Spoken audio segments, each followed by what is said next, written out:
Introducción poderosa. Antes del bloque 1. Escucha bien. Lo que vas a ver y escuchar en este video no es una historia más, es el momento más crudo y poderoso de toda la humanidad. Si eres cristiano o si simplemente buscas la verdad, necesitas ver esto hasta el final. Cada palabra que Jesús dijo en la cruz tiene el poder de cambiarte por dentro. Antes de continuar, suscríbete ahora mismo al canal para no perder ningún contenido como este. Dale me gusta si estás listo para profundizar en la fe como nunca antes. Y lo más importante, comparte este video con alguien que necesite un mensaje de esperanza, aunque esté al borde del abismo.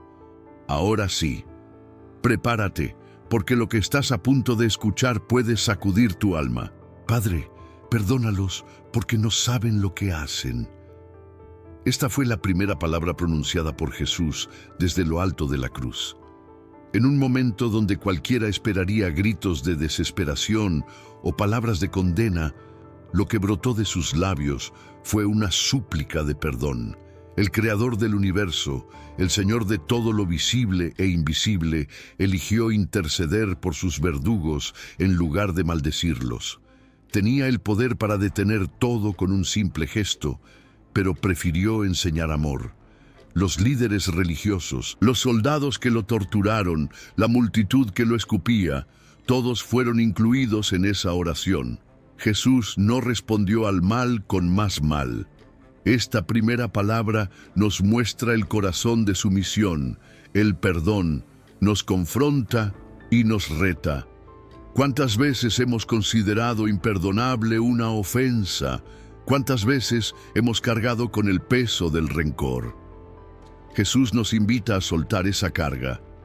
Perdonar no es justificar el mal, es liberarnos del veneno que nos consume por dentro.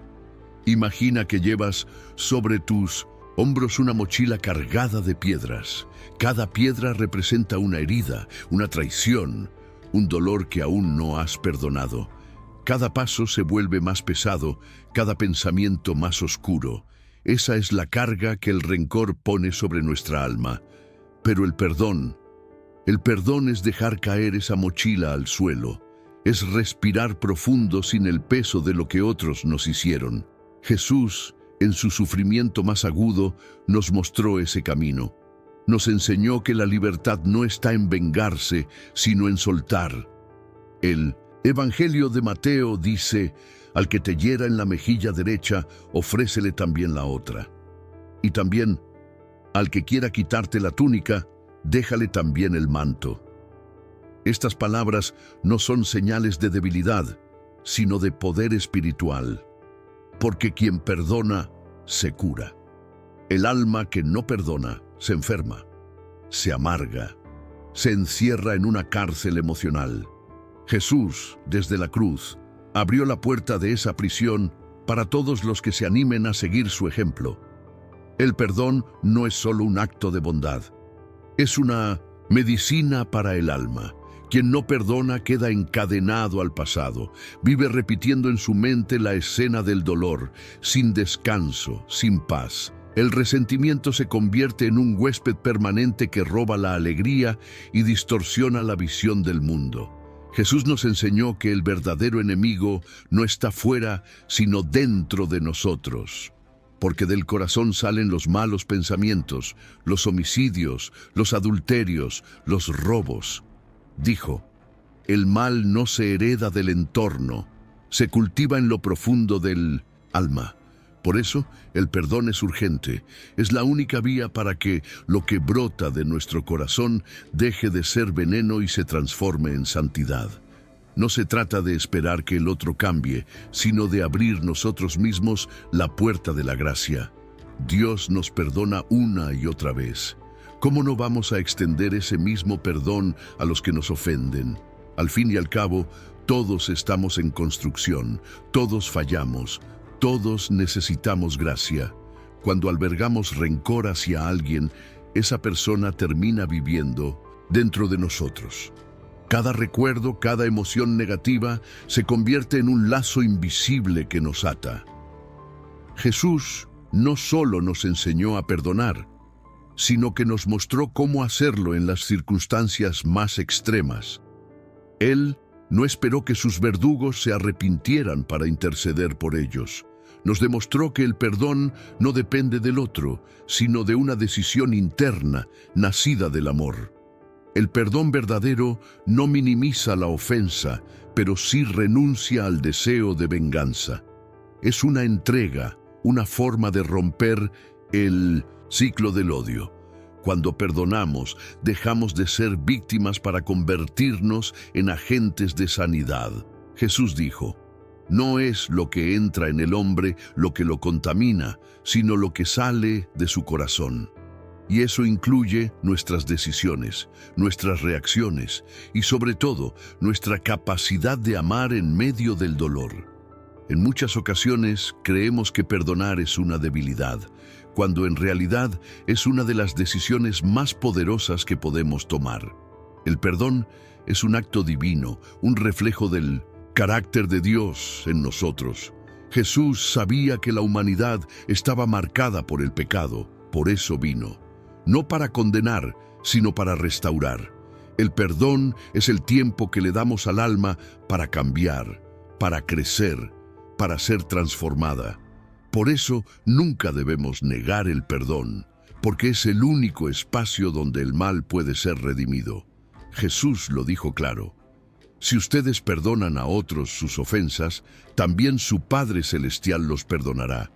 Pero si no perdonan, tampoco su Padre perdonará las suyas. El perdón que ofrecemos no es nada comparado con el que hemos recibido. Dios nos perdonó cuando aún estábamos lejos, cuando no lo buscábamos. Perdonar es entonces una forma de ser como Él. Y así llegamos a la segunda palabra de Jesús desde la cruz: hoy estarás conmigo en el paraíso. Estas palabras no fueron dirigidas a un rey ni a un sacerdote, sino a un ladrón, un hombre condenado por sus crímenes, crucificado junto al Salvador. Este no era un simple ladrón ocasional, era un delincuente, peligroso, posiblemente un asesino. Durante años, su vida fue sinónimo de violencia, dolor y desprecio por la vida ajena, y aún así, en sus últimos momentos, recibió la promesa del cielo. Jesús no le pidió un historial limpio ni buenas obras, solo le bastó una confesión sincera y un ruego humilde: acuérdate de mí cuando vengas en tu reino. Aquellas palabras tocaron el corazón de Cristo. El perdón fue inmediato. La salvación no conoce relojes ni plazos, llega cuando el alma se rinde, aunque sea en el último segundo. El ladrón de la derecha vio lo que muchos no quisieron ver: la inocencia de Jesús, su mansedumbre, su divinidad. Escuchó la primera palabra de perdón y fue testigo de su silencio ante las burlas. Ese testimonio silencioso transformó su corazón. En un instante, su desesperación se convirtió en fe. Su confesión fue breve pero profunda. Reconoció su culpa, la justicia de su castigo y la santidad de Jesús. Y entonces Jesús le respondió con la promesa más sublime que un alma puede recibir: estar con Él hoy en el paraíso. No hay pasado que Dios no pueda redimir. No hay alma tan perdida que no pueda ser hallada por su gracia. Esta escena nos recuerda que nadie está demasiado lejos para recibir el perdón. El cielo no es para los perfectos, sino para los redimidos. Y la redención comienza con un corazón quebrantado que clama a Jesús. Los dos ladrones representan a toda la humanidad. Ambos eran culpables, ambos estaban al borde de la muerte, ambos oyeron a Jesús hablar, pero uno endureció su corazón, mientras el otro lo abrió a la gracia. Esta escena es un espejo para cada uno de nosotros. ¿Cuál ladrón seremos cuando enfrentemos nuestra hora final? ¿El que se burla y se resiste o el que clama con humildad? Pablo escribió: no hay justo, ni aun uno, no hay quien entienda, no hay quien busque a Dios. Todos hemos pecado, todos estamos alejados. La diferencia no está en la cantidad de errores, sino en la disposición del corazón. El ladrón arrepentido no tenía tiempo para cambiar su vida, pero sí tuvo tiempo para rendirse a Cristo. Y eso fue suficiente, porque en Jesús, hasta el último aliento puede convertirse en un nuevo comienzo. ¿Alguna vez pensaste que tus errores te han apartado irremediablemente de Dios? ¿Que ya no hay vuelta atrás? El ladrón en la cruz nos demuestra que nunca es tarde para volver al Padre. Jesús no le habló de mañana ni de condiciones futuras. Le dijo, hoy estarás conmigo. La gracia no espera, no aplaza. Llega en el 180 instante preciso en que el corazón se abre, y ese hoy sigue vigente. No importa lo que hayas hecho, cuán lejos creas estar. Jesús está cerca, listo para recibir a quien lo busca con sinceridad. La salvación no es un premio por buena conducta, es un regalo de amor. Y como todo regalo, solo necesita ser aceptado. Que esta palabra te recuerde que la puerta del cielo sigue abierta y que Jesús, desde la cruz, sigue extendiendo su mano a todos los que deseen tomarla. La tercera palabra de Jesús en Minnosen. La cruz fue dirigida a su madre y al discípulo amado. Mujer, he ahí tu hijo. Hijo, he ahí tu madre. En medio de su propio sufrimiento, cuando el dolor físico era insoportable y la agonía espiritual lo envolvía, Jesús volvió sus ojos hacia los suyos. María estaba allí, rota por el dolor de ver morir a su hijo. Junto a ella, Juan, el discípulo fiel, aquel que había permanecido cerca cuando los demás habían huido. Y en ese momento, Jesús no pensó en sí mismo, sino en el bienestar de su madre. Aseguró que ella no quedara sola. La cruz se transformó en un altar de cuidado y amor familiar. Jesús, aún en su hora final, nos enseñó que la compasión no debe desaparecer en medio del dolor, sino florecer con más fuerza. Imagina un jardín donde las plantas no pueden sobrevivir solas, necesitan apoyo, sombra, protección mutua. Así es nuestra vida espiritual, interdependiente. Jesús, al encomendar a su madre al cuidado de Juan, sembró un principio eterno. La familia de la fe cuida unos de otros. En la comunidad del reino no hay huérfanos, no hay abandonados. El amor que nos une trasciende la sangre.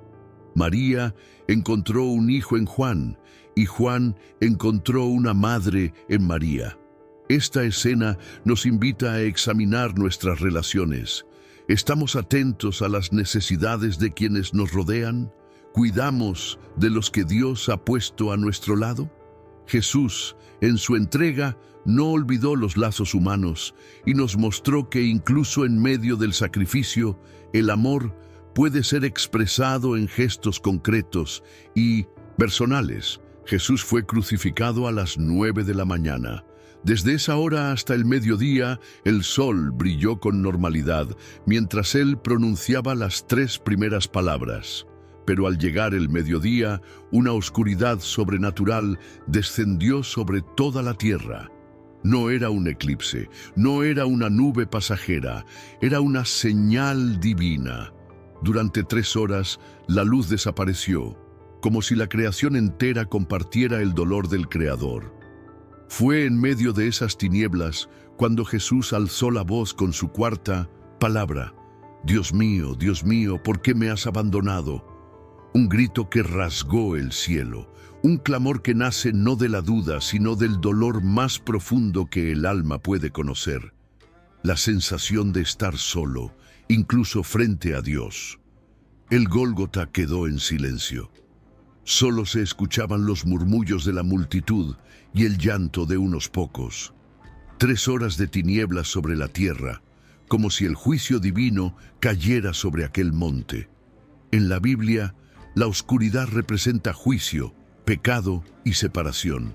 Jesús, el Cordero Perfecto, cargaba ahora con los pecados del mundo. El Padre, que siempre estuvo con él, parecía ahora distante. Este abandono no fue por falta de amor, sino por necesidad de justicia.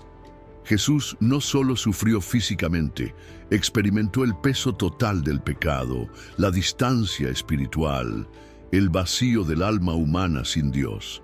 En ese grito, Jesús estaba citando el Salmo 22, conectando su sufrimiento con la Escritura. Incluso en su momento más oscuro, se aferró a la palabra de Dios, y así nos enseñó que la fe verdadera no se basa en emociones, sino en convicciones profundas, incluso cuando no vemos la luz. ¿Alguna vez te has sentido completamente solo, abandonado por todos, incluso por Dios? Jesús conoce esa sensación. Fue traicionado, negado, despreciado y ahora, aparentemente, olvidado hasta por el Padre. Sin embargo, su grito no fue un reproche, sino una oración. Al clamar, «Dios mío», Jesús seguía afirmando su relación con el Padre. No dijo, «¿Por qué me traicionaste?», sino, «¿Por qué me has abandonado?». Es una diferencia crucial. El abandono de Dios no fue por falta de amor, sino por una transferencia divina. El pecado del mundo fue depositado sobre él. El profeta Isaías ya lo había anticipado. El siervo sufriente verá el fruto de su aflicción y quedará satisfecho. Lo que parecía abandono era parte del plan de redención. Jesús estaba pagando un precio que solo Él podía pagar. Cuando atravesamos valles de sombra y dolor, muchas veces también levantamos la mirada al cielo y preguntamos, ¿por qué? ¿Por qué la enfermedad? ¿Por qué la pérdida? ¿Por qué el silencio de Dios? La Biblia está llena de esas preguntas. Job, David, Jeremías, todos clamaron con angustia. Dios no siempre responde como queremos, pero nunca deja de escuchar. El silencio divino no es indiferencia, muchas veces es parte del misterio de su voluntad. Jesús fue abandonado para que tú nunca lo seas. Él cargó con la soledad eterna para que nosotros pudiéramos tener comunión con el Padre. Su grito en la cruz es un eco que nos alcanza hoy, recordándonos que incluso cuando no entendemos, podemos confiar. Porque al tercer día, el Padre rompió el silencio y lo levantó de entre los muertos. Y así será también con nosotros. La oscuridad no tiene la última palabra. Jesús ya había sido rechazado por el pueblo que una vez lo aclamó, traicionado por uno de sus discípulos, abandonado por los demás, y ahora enfrentaba el silencio del cielo. Pero ese silencio no era vacío, era propósito. Padre no abandonó a Jesús por descuido, sino por amor a nosotros, para que el juicio cayera sobre Él y no sobre nosotros, para que la condena fuera absorbida por el Cordero y así la humanidad pudiera ser reconciliada. La Escritura dice que Él fue hecho pecado por nosotros, para que nosotros fuésemos hechos justicia de Dios en Él. En ese momento de desamparo, Jesús abrazó por completo su papel como sustituto. Fue la noche más oscura del alma, pero también el inicio de nuestra redención. Cada segundo de silencio celestial contenía la esperanza de nuestra futura restauración. Isaías profetizó que el siervo sufriente verá la luz después de su dolor. Esa luz no brilló aún en el Gólgota, pero Jesús la esperaba. Él no dejó de confiar, incluso en el abandono. Nos dejó una lección eterna. Cuando el dolor nos aplasta, cuando no comprendemos el propósito, debemos mirar más allá de nuestras heridas y fijar los ojos en la majestad de Dios. Si solo vemos nuestra aflicción, caemos en desesperación. Pero si miramos a Dios, encontramos paz en medio del valle. Jesús nos enseñó que no hay fe más pura que la que sobrevive a la oscuridad. Su grito no fue el fin, sino el inicio de algo glorioso, porque del aparente fracaso nació la más grande victoria. El silencio del Padre fue seguido por la resurrección del Hijo, y esa verdad es la que nos sostiene cuando todo lo demás parece romperse. Ahora llegamos a la quinta palabra de Jesús: tengo sed. breve, simple, humana. En esas dos, en palabras, se revela no solo su sufrimiento físico, sino también la profundidad de su humanidad. Jesús, el Verbo hecho carne, experimentó la sed como cualquiera de nosotros. Clavado en una cruz, desangrándose, su cuerpo clamaba por agua. Pero más allá del dolor corporal, estas palabras también reflejan una sed espiritual, una necesidad de cumplimiento, de cerrar el ciclo de su misión. El Salmo 22 ya lo había anticipado. Mi lengua se pega a mi paladar. Un soldado, en un gesto aparentemente insignificante, acercó a sus labios una esponja empapada en vinagre y sin saberlo cumplió otra profecía. En mi sed me dieron a beber vinagre. Cada detalle, cada gesto, cada palabra tenía propósito. Nada fue al azar. La sed de Jesús no solo cumple la Escritura, también simboliza el cumplimiento de su entrega. A lo largo del Evangelio de Juan, el tema del agua aparece repetidamente. Jesús convierte el agua en vino, ofrece agua viva a la samaritana, sana en estanques, lava pies con agua y camina sobre ella. Ahora, en la cruz, su sed cierra ese círculo. No es solo una necesidad física, sino una expresión de su deseo ardiente de cumplir la voluntad del Padre hasta el último aliento. En la cruz no rogó por su vida ni por alivio, pero sí expresó su sed, y esa sed nos conecta.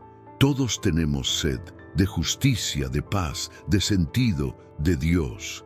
Jesús, al declarar su sed, se une a nuestra condición más profunda. Nos recuerda que solo Él puede saciar el alma humana, porque en su sed nos ofreció el agua viva. Con la sexta palabra, Jesús pronunció un grito que estremeció tanto la tierra como el corazón de quienes creyeron en Él. Consumado es. No fue un susurro de derrota, sino un grito de victoria. No fue el lamento de un moribundo, sino la proclamación de un rey que había terminado su obra. Esa frase en griego es tetelestai, que era usada cuando una deuda quedaba saldada por completo. Jesús estaba declarando que la deuda del pecado había sido pagada. Imagina a un prisionero en la oscuridad, encadenado, sin esperanza, y de pronto escucha ese grito: consumado es. Las cadenas caen, la puerta se abre, la libertad llega. Así fue con nosotros. Jesús selló con su sangre el pago eterno por nuestra salvación. Nada quedó pendiente. El camino al Padre había sido abierto por completo. Ese consumado es no solo es una palabra de cierre, sino también de inicio. Marca el fin del sacrificio, pero también el inicio de una nueva era, la era de la gracia. Jesús no dijo, comenzado está, sino terminado está. La salvación no es una meta que debemos alcanzar, sino un regalo que debemos recibir. No es un mérito, es una herencia. Desde ese instante todo cambió. El velo del templo se rasgó, el acceso a Dios quedó libre. Ya no necesitamos sacerdotes ni rituales para acercarnos a Él. Cristo abrió el camino y lo hizo con obediencia total, con amor incondicional, con entrega absoluta. Su muerte no fue un accidente, fue un propósito cumplido. Por eso, no hay nada más que podamos añadir. La cruz no dejó espacio para las obras humanas, dejó espacio para la gratitud, la adoración y la transformación. Ahora llegamos a la séptima y última palabra de Jesús en la cruz. Padre, en tus manos encomiendo mi espíritu. En ese momento, el cuerpo colgado en el madero parecía derrotado ante los ojos del mundo. Un soldado romano murmuró, «Mira cómo cuelga impotente». Otro se burló, «¿Dónde está su Dios ahora?». Pero Jesús no estaba vencido. Con voz clara y firme, alzó su mirada al cielo y confió su alma al Padre. No fue una entrega forzada, fue voluntaria, no fue un abandono, fue una entrega. Jesús no murió por debilidad, murió por decisión. Su última oración fue una cita del Salmo 31, una oración que las madres judías enseñaban a sus hijos antes de dormir. Al añadir la palabra Padre, Jesús nos muestra que moría como un hijo que vuelve al abrazo de su Padre. Esa palabra final encierra una verdad poderosa. Jesús no fue víctima, fue oferente. Él no fue arrebatado por la muerte, Él entregó su espíritu. En sus manos no había temor, había confianza. Como un niño que se duerme en los brazos de su padre, Jesús descansó sabiendo que todo estaba cumplido. Ese acto de rendición nos invita a reflexionar. ¿Estamos dispuestos a entregar todo en las manos de Dios? ¿Confiamos realmente en que Él tiene el control de nuestra vida y nuestro destino? Jesús nos mostró que la verdadera fuerza no está en resistirse al dolor, sino en rendirse con fe. Su muerte no fue una derrota, fue la coronación de su misión. Con esas palabras selló el pacto eterno entre Dios y la humanidad, y nos dejó el ejemplo supremo de entrega total, de confianza absoluta y de fe inquebrantable. Según el calendario judío, el día comenzaba al atardecer. Ya eran las 3 de la tarde y se acercaba el inicio del sábado, un día sagrado para los judíos. Por eso era necesario retirar los cuerpos antes de que anocheciera. La costumbre romana era dejar a los crucificados colgados durante días hasta que murieran lentamente. A veces los cuerpos eran abandonados para que los buitres los devoraran. Pero en este caso, los líderes religiosos pidieron a Pilato que acelerara la muerte de los crucificados para no profanar el sábado. Los soldados rompieron las piernas de los 2 ladrones, pero cuando llegaron a Jesús, vieron que ya había muerto. Su fallecimiento fue inusualmente rápido. Mientras otros agonizaban por días, Él entregó su espíritu en solo 6 horas. Pilato, al enterarse, se sorprendió, pero ese detalle cumplía otra profecía. El Salmo 34 decía: Él guarda todos sus huesos, ni uno de ellos será quebrado. Y así fue.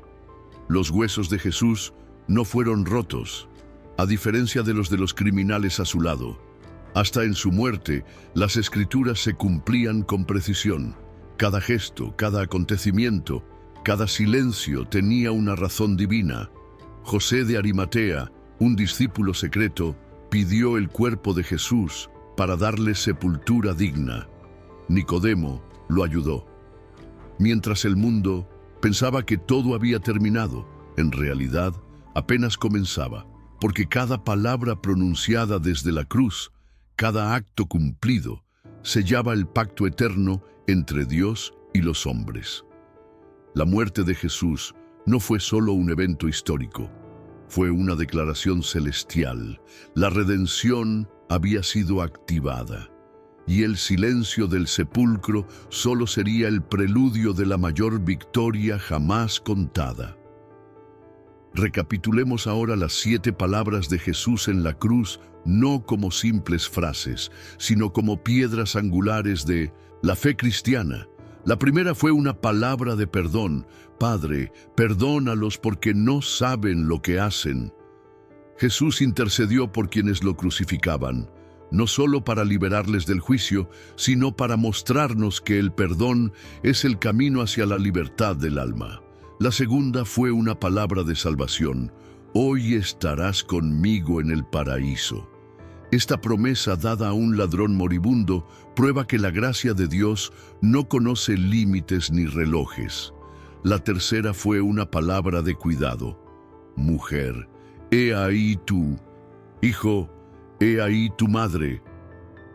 Jesús, incluso en su agonía, veló por los suyos. Enseñó que el amor no se interrumpe ni ante la muerte. La cruz fue también un altar de compasión. La cuarta palabra fue un grito de angustia. Dios mío, ¿por qué me has abandonado? Con esto, Jesús mostró que no ocultó su dolor y que incluso en su momento más oscuro mantuvo su relación con el Padre. La quinta fue una palabra de humanidad. Tengo sed. En ella reconoció su necesidad física, pero también cumplió una profecía más, recordándonos su plena humanidad. La sexta palabra fue una palabra de victoria. Consumado es. El sacrificio había llegado a su fin, la deuda del pecado fue saldada. Y la séptima fue una palabra de entrega. Padre, en tus manos encomiendo mi espíritu. Jesús finalizó su misión no con desesperación, sino con fe. Con estas 7 declaraciones nos dejó un legado que responde a la pregunta más profunda de todas. ¿Por qué tuvo que morir el Hijo de Dios? La respuesta a esa gran pregunta, ¿por qué era necesario que Jesús muriera?, se halla en una sola palabra: amor. Jesús no fue forzado a la cruz, Él la abrazó por amor. El Padre no entregó al Hijo por necesidad, sino por compasión eterna. El sacrificio de Cristo satisfizo la justicia divina, venció al pecado, desarmó al enemigo, abrió las puertas del cielo y nos reconcilió con Dios. Todo lo hizo por ti y por mí, porque Dios es amor, y ese amor es eterno. No depende de nuestras obras, ni se basa en nuestros méritos. Él nos amó antes de que existiéramos. Nos amó cuando aún éramos solo pensamiento en su mente divina. Ese amor fue sellado con sangre, firmado en la cruz y ofrecido a cada corazón que desee recibirlo. Para el cristiano, la cruz no es solo un símbolo religioso, es el recordatorio constante del precio pagado y del amor recibido. Es un llamado a vivir transformados, a perdonar como fuimos perdonados, a amar como fuimos amados, a confiar como Jesús confió. Nos reta a mirar al prójimo con misericordia y a vivir con propósito. Que el legado de la cruz no quede como historia, sino como vida. Que podamos decir como Pablo: con Cristo estoy juntamente crucificado y ya no vivo yo, sino que Cristo vive en mí. Y así concluye el mayor discurso de todos los tiempos. Desde las 9 de la mañana hasta las 3 de la tarde, el cielo contempló la redención en acción. Y aunque Jesús fue colgado como un criminal, descendió como rey.